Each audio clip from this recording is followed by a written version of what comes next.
नमस्कार साथियों, मैं कुश कुमार सरल एग्जाम के यूट्यूब चैनल पे आपका स्वागत करता हूं। दोस्तों, लेकर हम बिहार बीपीएससी शिक्षक भर्ती 4.0 से बनने वाले महत्वपूर्ण अर्थशास्त्र के प्रश्न जो आपकी परीक्षा में आए हुए हैं। और ये सभी इंपॉर्टेंट प्रश्न हैं क्योंकि आपके पिछले एग्जाम जो भी हुए हैं बिहार के शिक्षक भर्ती के, उसमें से इनमें से काफ़ी सारे प्रश्न आपको मिले होंगे और इस वीडियो में भी मिलेंगे वही सारे प्रश्न। तो इम्पॉर्टेंट रहेगी आज की क्लास और इसको ज़्यादा से ज़्यादा लोगों तक शेयर करें ताकि उनको भी इसका बेनिफिट मिले। और क्लास अच्छी लगे तो कमेंट करना ना भूलें। तो शुरू करते हैं अर्थशास्त्र के प्रमुख प्रश्नों के बारे में जो आपकी परीक्षा के लिए इम्पॉर्टेंट है। तो गरीबी और बेरोजगारी जो भी इसका टॉपिक है आज। तो पीएम नरेंद्र मोदी ने 8 अमृत परियोजनाओं की शुरुआत महाराष्ट्र के किस शहर से किया था? तो ये सोलापुर महाराष्ट्र से किया था। और गरीबी का अंतर दर्शाता है, तो क्या दर्शाता है? गरीबी रेखा और उस रेखा से नीचे रहने वाले सभी लोगों की वास्तविक आय स्तर के बीच का अंतर। तो ये सारे बीपीएससी टियर 3 में प्रश्न पूछे गए थे, तो इम्पॉर्टेंट है, इसको जूम कर दें।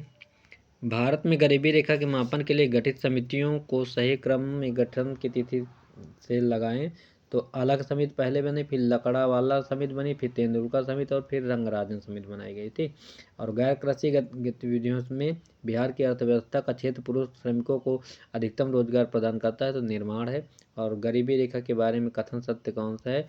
तो एनएसएसओ द्वारा समय समय पर इसका अनुमान लगाया जाता है।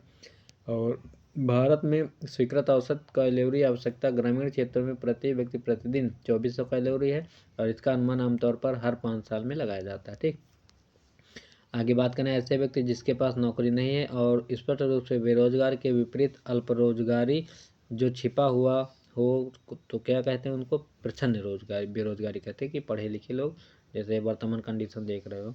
और भंडारी समिति संबंधित है, तो क्षेत्रीय ग्रामीण बैंकों की पुनर्संरचना से इसका संबंध है।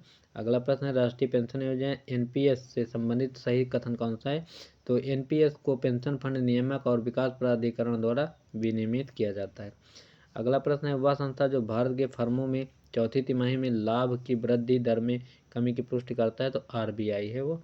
और किसी एक देश के निवासियों और शेष विश्व के निवासियों के बीच एक वर्ष में पूरे किए गए सभी आर्थिक लेन देनों के एक व्यवस्थित रिकॉर्ड को क्या कहा जाता है? तो उसको कहते हैं भुगतान संतुलन।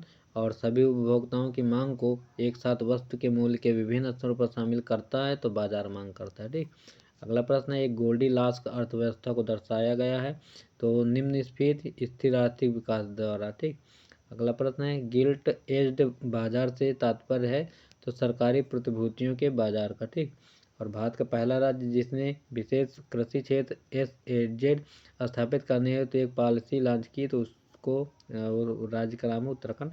और भारत का सबसे ऊंचा वाणिज्यिक हवाई अड्डा कौन सा है? तो कुशोक बकुला रिपोंचे हवाई अड्डा, पता नहीं कहाँ है। और मुद्रा की क्रय शक्ति बदलती है, तो मुद्रा स्तर के व्युत्क्रमानुपाती होता है। और भारतीय रिजर्व बैंक का वह विभाग जो करेंसी नोट जारी कर हेतु जिम्मेदार है, तो निर्गमन विभाग। और राष्ट्रीय स्तर पर कृषि साख के लिए उच्चतम संस्था कौन सी है? तो नाबार्ड है। ठीक, 1882 में इसकी 1982 में इसकी स्थापना हुई थी। ठीक, अगला प्रश्न है सरकार ने समिति का गठन किया जिसने सिफारिश की कि किसानों की आय कैसे दोगुनी की जाए, तो अशोक दलवाई समिति।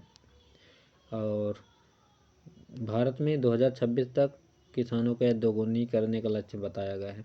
और भारतमाला परियोजना का मुख्य केंद्र है, तो माल ढुलाई एवं यात्रियों की गति की दक्षता का अनुकूलन करना। ठीक, भारत माता परियोजना मतलब सड़क जोड़ो परियोजना वाली संबंधित है। औद्योगिक नीति संकल्प 1948 से प्रस्तावित किया। मिश्रित अर्थव्यवस्था, भारत की अर्थव्यवस्था कैसी है? तो मिश्रित है। ठीक, सरकारी और गैर सरकारी दोनों मिला के। और बिहार आर्थिक सर्वेक्षण 2020-21 के अनुसार ग्रामीण बिहार में महिला श्रमिकों की जनसंख्या का अनुपात कितना है? तो 4%।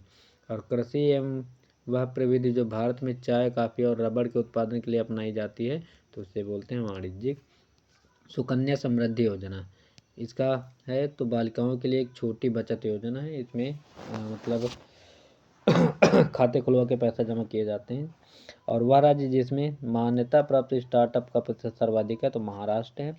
पूर्व पंचवर्षीय योजना को समाप्त कर दिया गया, तो वर्ष 2017 में इसको खत्म कर दिया गया।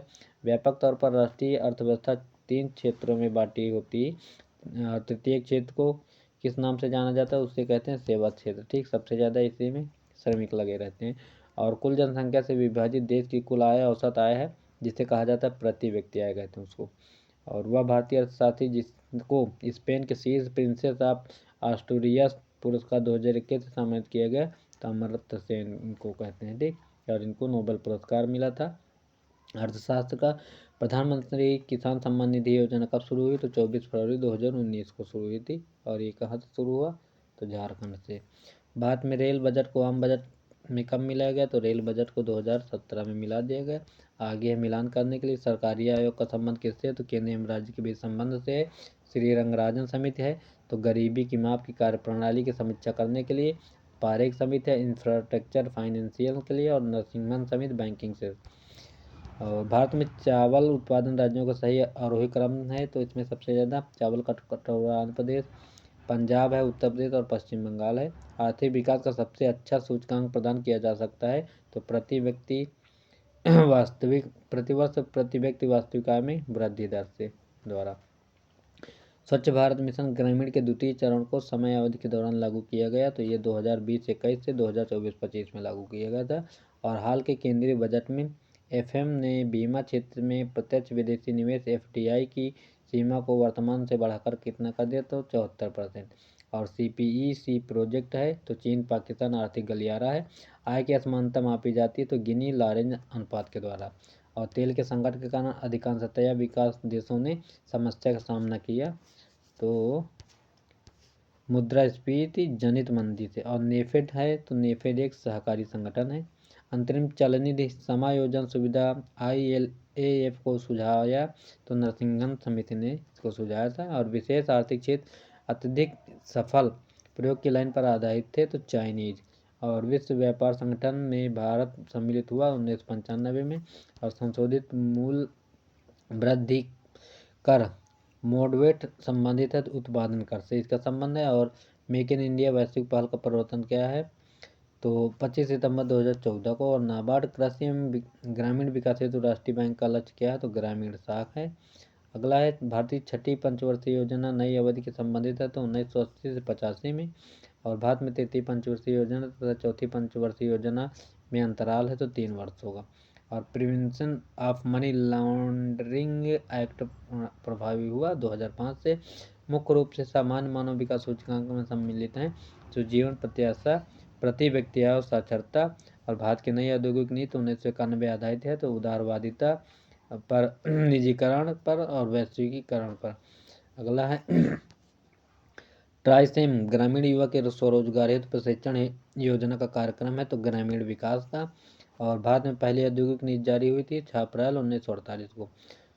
एक कृषि उपज जिसका भारत विश्व में सर्वाधिक उत्पादन करता है तो कपास। और सुपरमार्केट की आपूर्ति श्रृंखला संबंधित है तो फसल की कटाई के बाद हानि को कम करना। अगला है प्रधानमंत्री कौशल विकास योजना संबंधित है तो रिकॉग्निशन ऑफ प्रायर लर्निंग से।